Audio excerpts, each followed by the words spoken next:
Happy Father's Day. One of my choir members asked why we're doing a cycle of songs about roses on Father's Day. There's a lot of reasons. Primarily because when I heard our summer theme was beauty, I thought of these pieces immediately, and today happened to work out on the schedule. But as we've been preparing this music for you, I've encountered others. For example, I love my dad, but he could be thorny, just like roses are. He was capable of teaching lessons with a sting, as well as kindness. My dad also loves singing. Although barbershop was probably his preferred style, his father was a church choir director. So celebrating the legacy of directing these wonderful musicians before you feels very satisfying to me. The camaraderie of working together with others towards a performance is similar to what we feel when we play team sports together as kids, something that often includes parents as spectators and sometimes as coaches too. One final reason to do this piece today is to celebrate the legacy of Morton Lauridsen, a wonderful American composer and teacher who just this past month retired from his position as a composition teacher at the University of Southern California after teaching there for 50 years.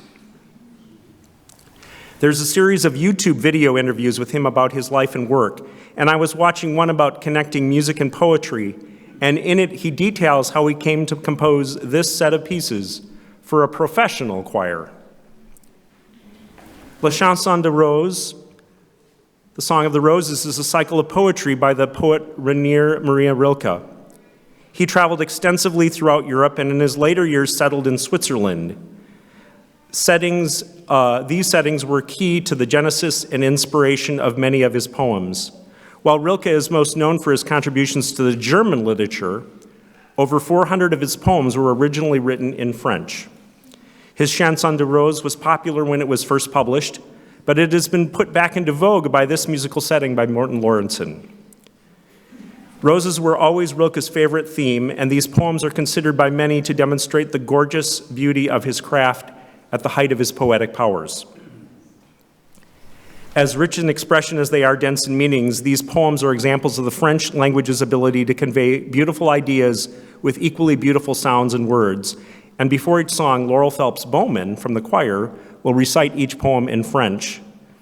And you can follow the translations by Susanna Howe on the screen as we perform each one. Our chalice lighting today is also by Rilke, and it gives a sense of the poet's metaphysical appreciation of music as a medium of art inherently more powerful than art that simply involves words. He writes, "Music, the breathing of statues, perhaps the quiet of images. You, language where languages end. You, standing straight from the direction of transpiring hearts. Feelings for whom? O you of the feelings changing into what? Into an inaudible landscape. You stranger music, you chamber of our heart which has outgrown us, our innermost self transcending, squeezed out a holy farewell. Now that the interior surrounds us, the most practicedest of distances as the other side of the air, pure, enormous, no longer habitable."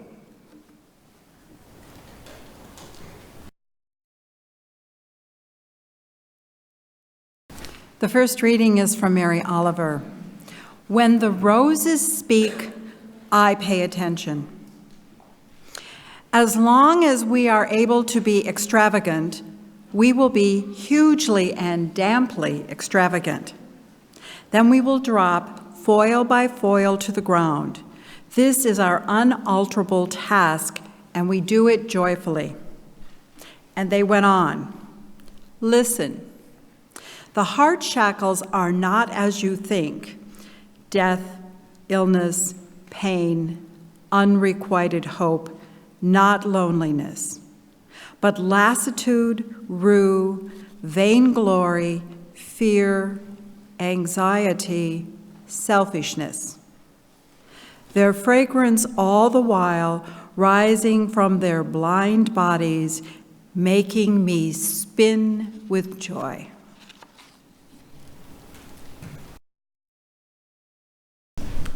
Fragile and Rooted by Carol Owen Towell. See a blossom in your mind's eye. Allow it to fill the interior of your imagination. Greater perfection of form in nature cannot be imagined. With inward gaze, absorb the wondrous fluted petal. Immerse your senses in this safe chamber. Such fragile beauty gives impulse to weep.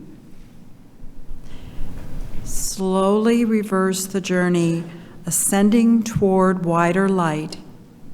Turn your imagination around to see its many facets. Stored within is the memory of all flowers. Marvel that this creation, while utterly fragile, boldly buds forth, turning resolutely toward the sun. We too shimmer with illumination, color, pulse. Vulnerable, we center our lives courageously toward hope and light, at once fragile and rooted. Rilke writes, "Summer, to be for a few days the contemporary of roses, to breathe what drifts about their blooming spirits." Some of you, whether you have spring allergies or not, or if you just developed them this year in this special kind of spring we've had, might be skeptical of breathing the air that drifts around the blooms of spring and summer. To be a contemporary of the roses, he writes. What an image he offers of breathing beauty, of the air itself being infused with the fragility and the rootedness of life itself. I imagine many of you, like me, have memories of breathing the air, of scents and smells of summer. It's likely, if you're like me, an odd mixture of things that remind you of summer. Combination of faint cigarette smoke near baseball fields, fresh rain on quickly mowed grass, bug spray, sunblock, along with the fresh blooms of lilac and muddy soil, the mixture of chemicals in the local pool, God only knows what's in there, and the cool pockets of air that seem to drift down as if from the heavens with a familiar scent that things were going to be okay after the storm. There's something about that mixture, about the intensity of the season, filling the air and the atmosphere, filling your lungs and sinuses, filling your very breath with the beauty of roses. The mixture that comes from the gardens and farms this time of year, the pungent scent of fields about to grow, the mixture of manure and crops and possibility as an image and a scent of life and death and life again. There is an overwhelmingness to the season, reminding us of the overwhelming both and in our lives. There's a reason that when we dedicate children in this tradition, we use roses, because they, like humanity, are fragile and rooted. They have a fierce, striking beauty and are delicate and fragile at the same time. They have sharp thorns, sometimes necessary and good for protection, sometimes reminding us that we need to hold ourselves and each other carefully, mindfully, compassionately to reduce and avoid harm. In a conversation here after services not too long ago, someone mentioned how Western culture, particularly American culture, likes to quantify everything. It is a core principle of capitalism to quantify, level, categorize, to place levels of value in our world. Sometimes I feel that I hardly even notice it because it's part also of the air we breathe.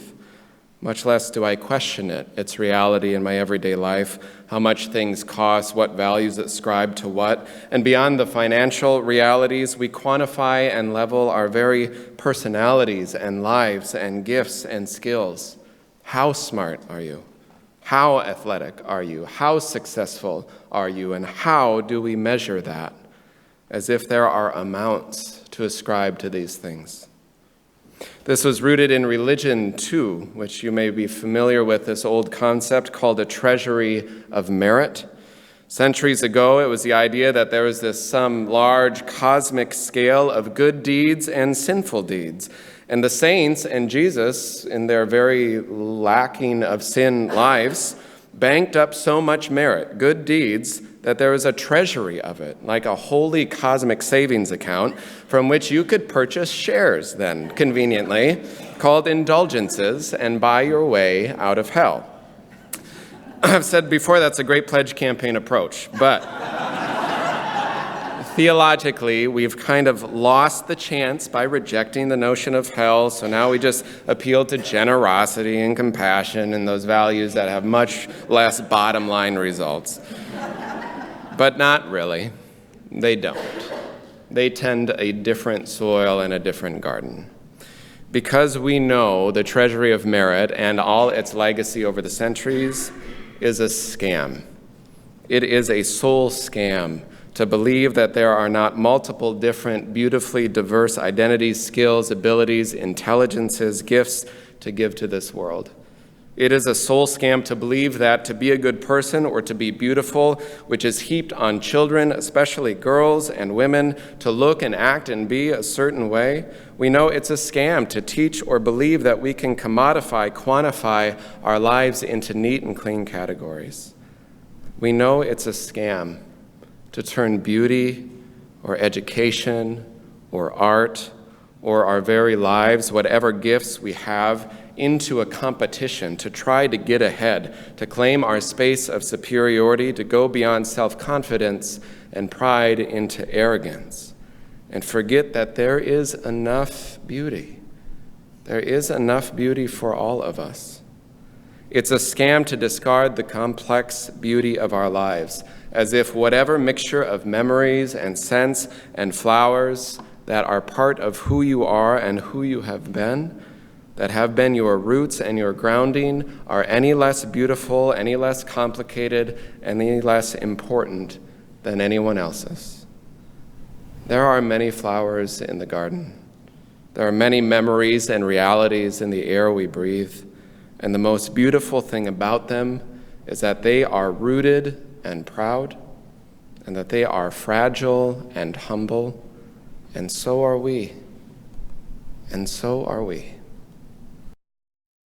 I invite you, as you're comfortable, to join a hand next to you, or place your hand on your heart, and breathe deep the breath of life.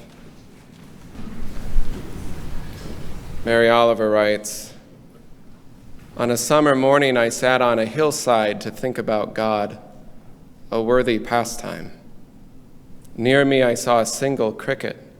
It was gathering the grains of the hillside this way and that way. How great was its effort and how humble its energy. Let us hope it will always be like this. Each of us going on in our inexplicable ways, building the universe." Amen.